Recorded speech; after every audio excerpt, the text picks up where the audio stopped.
Bienvenidos a Noches de Leyenda, donde les cuento las historias con las que crecí y de las que soy guardián.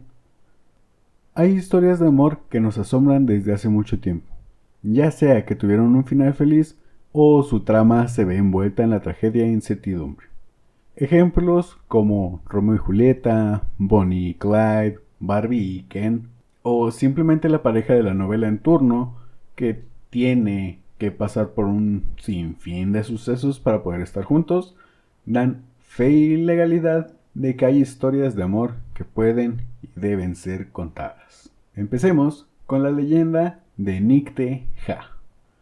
Hace muchos años, en la antigua Nanchancan, lo que hoy es Chetumal, vivía un príncipe llamado Chaktsisip.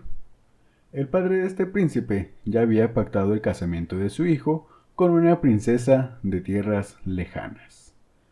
Cosa que a Chaktsisip no le emocionaba, pues él estaba enamorado de Nicte Ja. Nicte Ja, por su parte, era hija del guardián de un cenote sagrado, y no pertenecía a la realeza. El amor que sentía el príncipe por ella era correspondido y sostenían una relación en secreto. Para verse, lo que hacían era ir a escondidas al cenote, en donde el príncipe le cantaba y expresaba su amor a través de las palabras. Una noche en la que Nicte Ja y Chaktsisip se encontraban en el cenote, fueron descubiertos por el sumo sacerdote, quien se oponía al joven romance. Es por esta razón que decide asesinar a Nicte Ja para que así el príncipe se casara conforme al acuerdo que había hecho su padre, el rey. Los dos enamorados acordaron verse de nuevo en el cenote la noche siguiente. El sumo sacerdote escuchó el plan e ideó el suyo inmediatamente: esperar en el cenote a que la joven pareja apareciera. La noche siguiente parecía normal. Nicte Ja y Chaktsisip se estrecharon en un amoroso abrazo, saludándose. Y justo en ese instante, el sumo sacerdote disparó una flecha envenenada, matando a Nicte Ja al instante. El cuerpo de la joven cayó dentro del cenote y se hundió en sus aguas, mientras que el príncipe lloraba y suplicaba a los dioses por querer estar junto a su amada. Fueron el dios del agua y el dios de los pájaros quienes escucharon las súplicas de Chaktsisip, convirtiendo el cuerpo de su amada en una hermosa planta acuática y a él en un pájaro color rojo, un cardenal. Desde entonces, todas las noches se puede observar a un cardenal acercarse a los estanques para cantarle a las flores acuáticas. Otra leyenda es la de Ixchel e Itzamna, o solamente Samna. La leyenda nos cuenta que en los días en que los dioses aún eran mortales, vivía una bella joven de nombre Ixchel y un apuesto joven de nombre Itzamna. La belleza de Ixchel y el encanto de Samna fue lo que originó un sentimiento puro entre ambos jóvenes. Un día, al lugar en el que transcurren los hechos, llegó un extraño joven quien, al ver a Ixchel, quedó deslumbrado por su belleza. La hermana de Ixchel, Ixtab, desconocía el amor que había entre su hermana e Itzamna. Es por esto que arregló una pelea para ver cuál de los dos jóvenes que creían el amor de su hermana sería el que se quedara con su corazón. El día de la pelea llegó y se esperaba que Itzamna fuera el ganador, pero su contrincante aprovechó un momento de descuido para atacarlo por la espalda de gravedad, cayendo al instante sin vida frente a su amada. Ixchel, al ver a Itzamna en el suelo, corrió a su lado y confió a su hermana Ixtab su alma, para enseguida quitarse la vida. Se dice que Ixtab maldijo a aquel hombre de quien ya nunca se supo su nombre, además de convertirse en la diosa de... a falta de una palabra aceptable por las plataformas, se dice que es diosa de quienes se quitan la vida. Los dos enamorados ascendieron al cielo y renacieron como el dios del sol y la diosa de la luna, respectivamente, encarnando así la dualidad cósmica, es decir, el sol, el dios de la creación, el dios prácticamente de todo, y por otro lado, su contraparte no su contraparte, sino que su complemento, que es la luna, lo que le da un respiro a toda la naturaleza, aquello que como que lo abraza, por así decirlo, ¿no? Hay una leyenda muy similar a la de Nicteja y es la de Xochitl y Huitzilin. Las dos primeras leyendas fueron mayas, la de Nicteja y, bueno, la de Ixchel e Itzamna. Esta, la de Xochitl y Huitzilin, me parece que es azteca si no me equivoco, pero Xochitl y Huitzilin, quienes se conocían desde que eran niños, jugaban y pasaban mucho tiempo juntos, hasta que con el paso del tiempo su amistad se transformó en un profundo amor. Todos los días, la pareja subía a una colina para ofrecerle flores a Tonatiuh. Tonatiuh era como el dios más importante azteca, para pedir por sus bendiciones. Un día, Huitzilin fue llamado para pelear en la guerra, por lo que tuvieron que separarse. Pasó el tiempo, y Xochitl se enteró de que su amado había muerto en batalla, por lo que llena de tristeza, rogó a Tonatiuh con todas sus fuerzas que le permitiera estar con Huitzilin por toda la eternidad. El dios del sol se compadeció y lanzó un rayo dorado que convirtió a Xochitl en una flor con su botón cerrado, estado en el que permaneció por mucho tiempo, hasta que un día el aroma de aquella flor atrajo a un colibrí, frente al cual los pétalos de la flor surgieron. La leyenda nos dice que cuando Xochitl es transformada por Tonatiuh en una flor, era prácticamente el botoncito de la flor cerrado, pero pues sí emitía aroma, que fue este aroma el que atrajo a un colibrí. Al llegar el colibrí a donde está la flor comenzó a florecer y mostró sus hermosos pétalos color naranja. Esta es la historia bueno, más bien, esta es la leyenda de los cempasúchil o la flor de cempasúchil. En el estado de Durango también tenemos nuestras propias historias relacionadas al amor.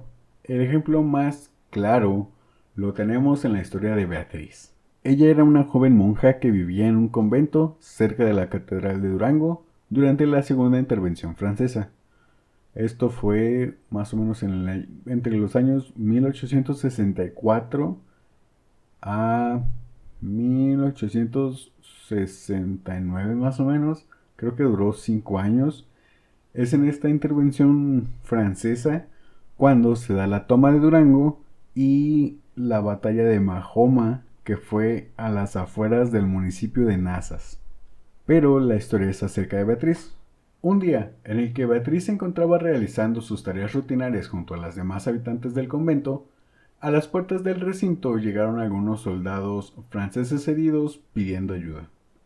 Las monjas ayudaron a los soldados, entre los que se encontraba uno llamado Fernando, a quien Beatriz estaba atendiéndole las heridas. Y en medio de vendas, rezos y cuidados, nace un sentimiento entre ambos. En este punto hay que recordar algunos detalles que son muy importantes. Este amor era un amor prohibido en toda la extensión de la frase, pues Fernando era un soldado enemigo para el país y Beatriz tenía sus votos como monja. Si bien no les importaba lo que fuera a decir la sociedad, pues lo que les importaba era su amor, pronto llegaría el momento en el que deberían separarse, que no tardó en llegar. Cuando Fernando se recuperó lo suficiente de aquellas heridas como para regresar al frente de batalla, se despidió de Beatriz, jurándole que volvería por ella para poder irse del convento a un lugar en el que pudieran vivir juntos. Beatriz tomó aquel juramento de su amor con toda la fe de que así sería. Pero, un fatídico día, Fernando pierde la vida en batalla, suceso del cual Beatriz nunca se enteró. Cada día, por la tarde, Beatriz subía al campanario de la catedral y miraba al horizonte, con la esperanza de ver a aquel soldado que regresaba para cumplir su promesa. Así, pasaron días semanas y meses. La joven nunca faltó a su cita solitaria en lo más alto de la catedral. Aquella espera se convirtió en una tortura, lo que causaría que una mañana el cuerpo de Beatriz fuera encontrado sin vida a los pies de la catedral. La leyenda nos cuenta que después de este horrible suceso, los habitantes de la capital de Durango comenzaron a hablar de una presencia misteriosa en la torre de la catedral. Se dice que durante las noches se puede ver una sombra blanca asomándose, esperando eternamente el regreso de aquel soldado. Pero ya mucho amor y parejas. Hay que recordar que este día también es el día de la amistad. En algún momento de nuestras vidas, todos hemos estado con nuestros amigos y alguno de ellos puede que haya sugerido jugar a la ouija, invocar espíritus, ir a algún lugar embrujado o bien ir al panteón durante la noche. Si fuiste tú el que lo sugirió, no te voy a juzgar porque fue ese comentario de vamos al panteón en la noche, lo que me llevó también a dar por algunos días unos recorridos aquí en el cementerio de Nombre de Dios. Fue eso lo que me llevó a hacer todo esto también. Así que no te voy a juzgar. Pero bueno, justo esto es lo que sucedió una noche de octubre en el año 1899. 4 amigos se reunieron en la cantina del Hotel Richelieu que se encontraba frente a la Catedral de Durango. Este hotel fue derribado en 1916. Es en su estadía en dicho lugar que decidieron hacer una pequeña apuesta entre comillas para ver quién era el más valiente del grupo. Se dice que el grupo de amigos era conocido porque eran de los que competían por todo. La apuesta consistía en que cada uno de los amigos entraría solo al panteón. El primero en entrar debía clavar una estaca al final del cementerio y el siguiente tenía que recuperarla, para así seguir con una especie de cadenita. Entraba el primero, que tenía que ir a clavar la estaca, salía, entraba el segundo, que tenía que ir hasta donde está la estaca, recogerla, volver con sus amigos, pasársela al tercero para que ese fuera a clavarla de nuevo, para que al último, el cuarto, volviera ya con la estaca. El que no pudiera con dicha tarea tendría que pagar una cantidad de dinero considerable para esa fecha. El primero en entrar fue el amigo de nombre Manuel, quien cruzó el panteón y colocó la estaca en su lugar sin problema alguno. El segundo en entrar fue Javier, quien intentó hacer trampa. Entró al panteón frente a sus amigos, caminó por dentro algunos cuantos metros y en cuanto se aseguró que ya no lo veían o lo observaban, salió del camposanto, caminó hasta estar cerca de donde Manuel había clavado la estaca, volvió a entrar al cementerio para tomar la estaca, vuelve a salir una vez más y al regresar, al estar cerca de donde estaban sus amigos, entra de nuevo al panteón, justo antes de que lo vieran, para poder salir frente a ellos y aparentar que había cumplido al pie de la letra con las condiciones de aquella apuesta. El siguiente en la fila era Gilberto, quien mientras esperaban a Javier había escuchado con atención lo que Manuel relataba haber visto dentro del recinto. Manuel juraba que había visto bultos moverse, había escuchado voces que le hablaban y que sentía cómo jalaban su capa, e incluso haber escuchado una especie de coro que rezaba y murmuraba. Cuando Gilberto entró al panteón, lo hizo temeroso por lo que acababa de escuchar, pero no podía hacerse para atrás cuando 2 de sus amigos ya habían cumplido con esa tarea. Así, llegó hasta el lugar donde debía clavar la estaca. Al terminar de clavar la estaca, se levantó y de pronto unas manos misteriosas comenzaron a jalar su capa. Intentó zafarse en varias ocasiones, pero fue en vano. Fue tanto el miedo que sintió en ese momento que sufrió un paro cardíaco, muriendo en el lugar. El tiempo pasaba y Gilberto no salía, por lo que los demás decidieron enviar al único que faltaba por realizar la prueba, que era Rogelio. Este último fue más a la fuerza que por su voluntad. Así pues, entró al panteón con la esperanza de encontrarse a su amigo por el camino. El escenario lúgubre, los relatos de sus amigos y la tardanza de Gilberto no ayudaban a que Rogelio mantuviera la calma, quien escuchaba pasos y voces por todos lados, a la vez que sentía que jalaban su capa. Al llegar al lugar donde debería estar la estaca, encontró a Gilberto tirado. Comenzó a hablarle, pero no tuvo respuesta. Fue cuando lo tocó que lo sintió frío y rígido, lo que causó un susto enorme, causándole un paro cardíaco, muriendo en el acto. Una vez más, el tiempo pasó, pero esta vez ninguno de los dos amigos que entraron al panteón volvía, por lo que los dos que estaban fuera, los que ya habían cumplido con dicha tarea, decidieron entrar y buscarlos. Al llegar una vez más al lugar donde se encontraba la estaca, se encontraron con una escena escalofriante. Sus dos amigos muertos. Además de esto, los dos amigos que quedaron con vida pudieron observar que Gilberto, al clavar la estaca en el piso, clavó también la punta de la capa, lo cual hizo que al pararse sintiera que lo jalaban. Rogelio, por otra parte, al mirarse solo y entre tumbas a la medianoche con su compañero muerto, no soportó el trance y falleció repentinamente. Todos perdieron la apuesta y los que peor parte sacaron fueron Gilberto y Rogelio, quienes sacrificaron la vida en esa apuesta. Como ya lo he mencionado antes, para que una leyenda sea una leyenda, debe haber por lo menos dos versiones de esta, que es el caso de estas 4 leyendas, si no me equivoco, que les conté el día de hoy. No, 5. Nick Tejada tiene su versión. Se dice que los dos enamorados eran príncipe y princesa, respectivamente, y que hubo más sucesos ahí en medio de la historia. Se dice que fue como la cuidadora o la nana de Chaksisir la que descubrió que el sumo sacerdote iba a matar a la joven, y ella fue quien le avisó al príncipe, que el príncipe fue corriendo, pero que no pudo como detener ese plan, y pues acaba siendo la misma historia. En la leyenda de Ixchel e Itzamna es la que más se mantuvo en todas las versiones, solamente cambiaban que el joven era también un príncipe que llegaba y quería casarse con Ixchel, y que Ixtab también tenía mucho que ver ahí en medio, pero pues la que les conté es como que la más popular.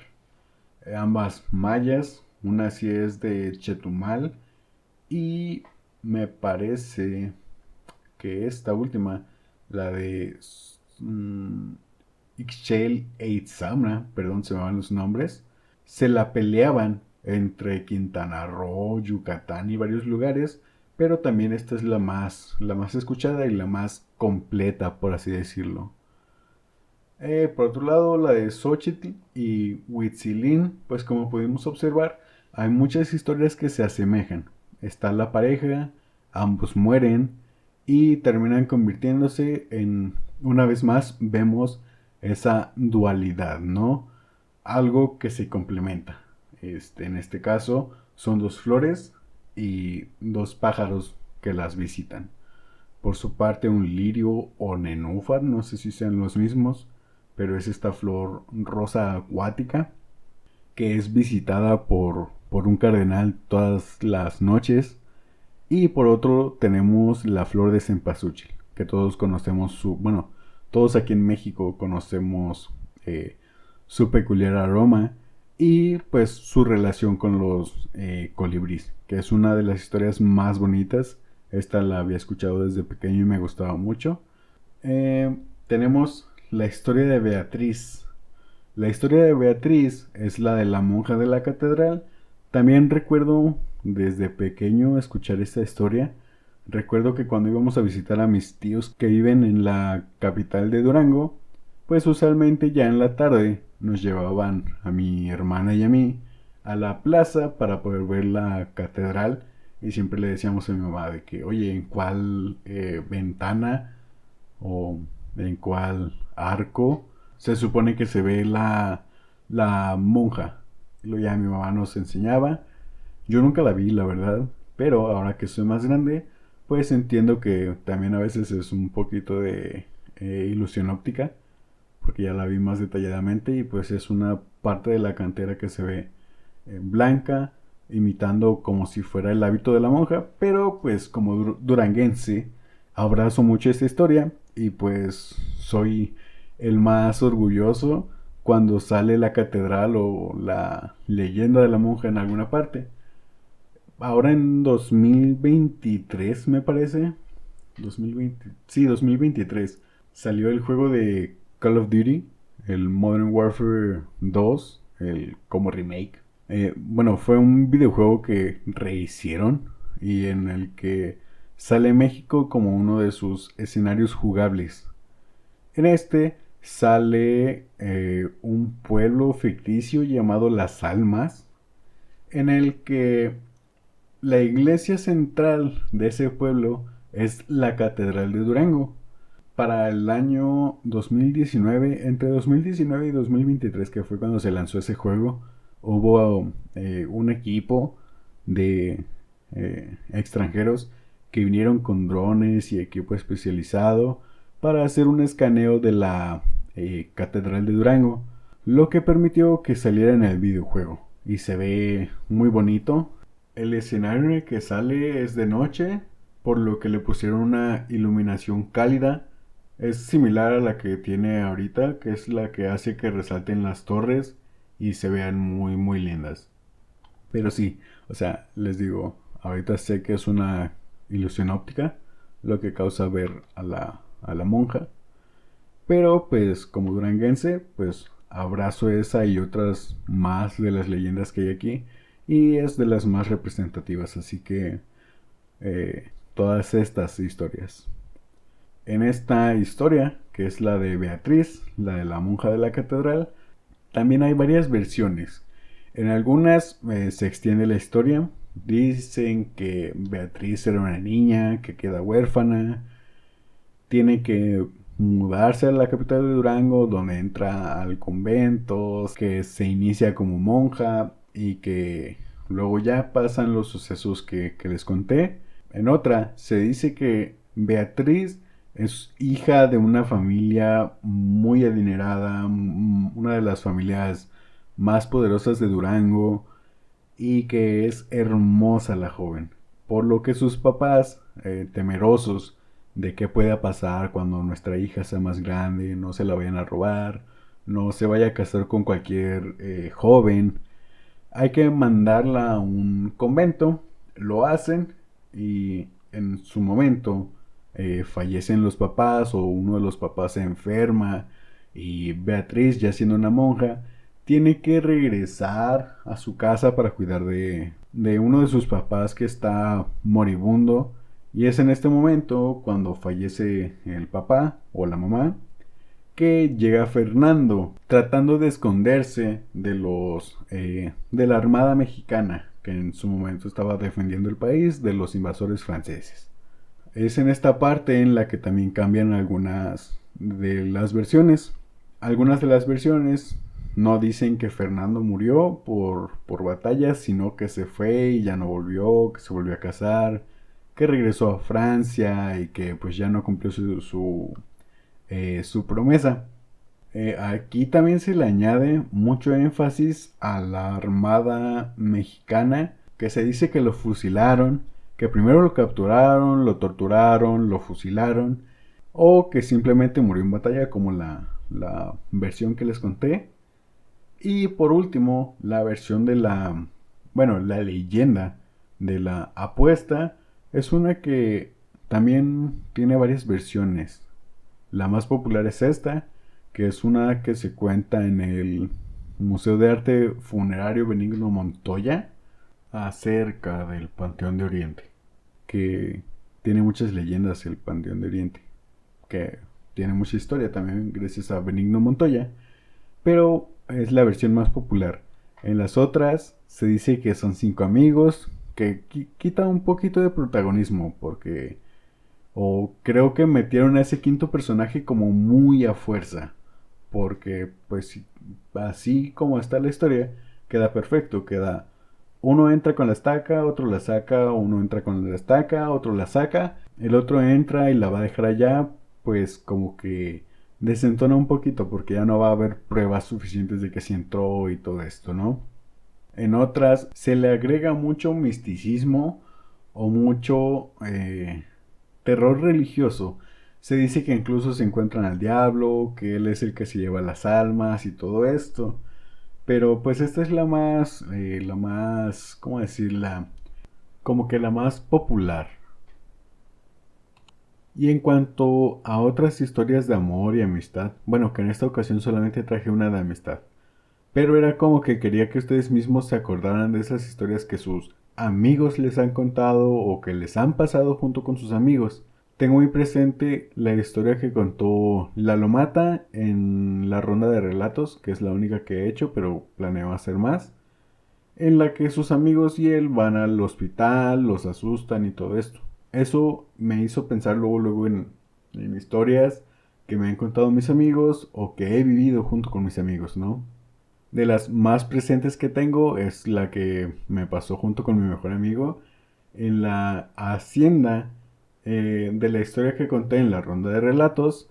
En esa ocasión ni siquiera nos estábamos retando o apostando como lo hicieron los chicos de la apuesta, sino que estábamos trabajando. En esa ocasión andábamos piscando granadas, si no recuerdo mal, y de repente mi amigo ve que una señora va detrás de mí, justamente en la parte de la historia que les digo que conté en la ronda de relatos. Dije que Alberto, el chavo que vino a grabar, había visto a una señora. Mi amigo vio a la misma señora justo en ese mismo lugar, pero atrás de mí. Como que él me decía que iba por... no sé si por mí, pero iba detrás de mí, como que me iba siguiendo. Después de esto, ambos pudimos notar cómo todo se puso más tenso. Las láminas del techo comenzaron a sacudirse, a sonar mucho, a sonar como que nos estaban tirando piedras y todo esto. Pero, pues al final, pues es algo que yo viví con mi mejor amigo. Es algo de lo que los dos nos seguimos acordando y siempre que nos vemos nos decimos, oye, ¿te acuerdas de esto? Y así con muchos de mis amigos también me han dicho de que no, pues yo he visto esto, yo he vivido esto. Y estoy seguro que ustedes también tienen muchas más historias así. En cuanto a historias de amor, pues tenemos otras. Tenemos como La princesa y el escarabajo, Donají y Nucano, Popocatépetl e Iztaccíhuatl, La novia del mar, que creo que también hay una leyenda acerca de un título de las canciones de Maná, que es la de El muelle de San Blas. Tenemos también la hermosa cascada de Basaseachi, perdón. Y hay otra leyenda en el Panteón de Oriente que creo que se llama Cuca Mía, si no me equivoco. Creo que venía en uno de los libros también de Arturo Hernández Cigarroa o Lozoya Cigarroa. No tengo el libro a la mano, pero también es acerca del amor y está pues plasmada ahí dentro en el Panteón de Oriente. Me parece que Benigno Montoya hizo una escultura acerca de esta leyenda. Bueno, creo que hasta aquí el capítulo de hoy. Espero que tengan un lindo día del amor y la amistad. Si es que tienen pareja, disfrútenla mucho. Si es que van a pasar con sus amigos, disfrútenla mucho de todos modos. No se olviden de seguirme en las redes como Noches de Leyenda y suscribirse al canal de YouTube para escuchar más. Sin más por el momento, nos vemos.